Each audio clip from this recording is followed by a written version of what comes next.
إنه لا يحب الظالمين.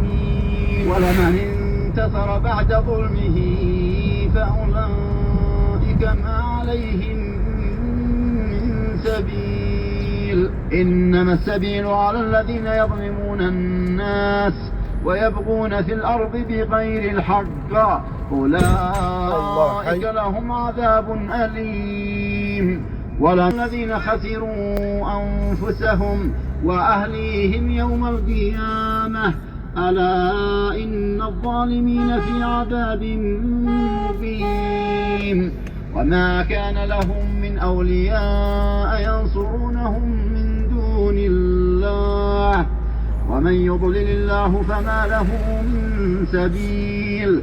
استجيبوا لربكم من قبل أن يأتي يوم لا مرد. أعرضوا فما أرسلناك عليهم حفيظا إن عليك إلا البلاغ وإنا إذا أذقنا الإنسان منا رحمة فرح بها وإن تصبهم سيئة بما قدمت أيديهم فإن الإنسان كفور. لله ملك السماوات والأرض يخلق ما يشاء يهب لمن يشاء إناثا ويهب لمن يشاء الذكور أو يزوجهم ذكرانا وإناثا فيجعل من يشاء عقيما إنه عليم قدير. وما كان لبشر أن يكلمه الله إلا وحيا أو من وراء حجاب أو يرسل رسولا فيوحي بإذنه ما يشاء إنه علي حكيم.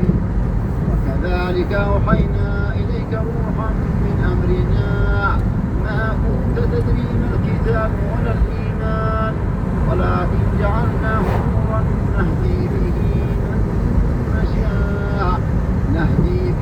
من نشاء من عبادنا وإنك لتهدي إلى صراط مستقيم صراط الله الذي له ما في السماوات وما في الأرض ألا إلى الله تصير الأمور. بسم الله الرحمن الرحيم حميم والكتاب المبين إنا جعلناه قرآنا عربيا لعلكم تعقلون وإنه في أم الكتاب لدينا لعلي حكيم. أفنضرب عنكم الذكر صفحا أن كنتم قوما مسرفين. وكم أرسلنا من نبي في الأولين وما يأتيهم من نبي إلا كانوا به يستهزئون فأهلكنا أشد منهم بطشا ومضى مثل الأولين. ولئن سألتهم من خلق السماوات والأرض ليقولن خلقهن العزيز العليم الذي جعل لكم الأرض مهدا وجعل لكم فيها سبلا لعلكم تهتدون. والذي نزل من السماء ماء بقدر فأنشرنا به بلدة ميتا كذلك تخرجون.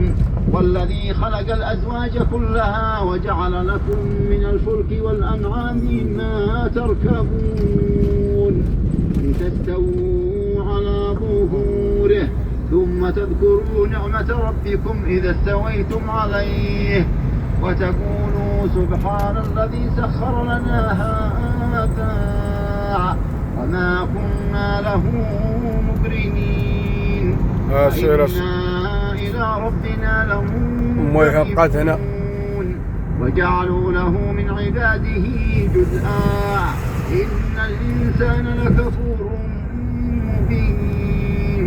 أم اتخذ مما يخلق بنات وأصفاكم بالبنين وإذا بشر أحدهم بما ضرب للرحمن مثلا ظل وجهه مسودا وهو كظيم أومن ينشأ في الحلية وهو في الخصام غير مبين وجعلوا الملائكة الذين هم عباد الرحمن إناثا أشهدوا خلقهم ستكتب شهادتهم ويسألون وقالوا لو شاء الرحمن ما عبدناهم ما لهم بذلك من علم إن هم إلا يخرصون أم آتيناهم كتابا من قبله فهم به مستمسكون بل قالوا إنا وجدنا آباءنا على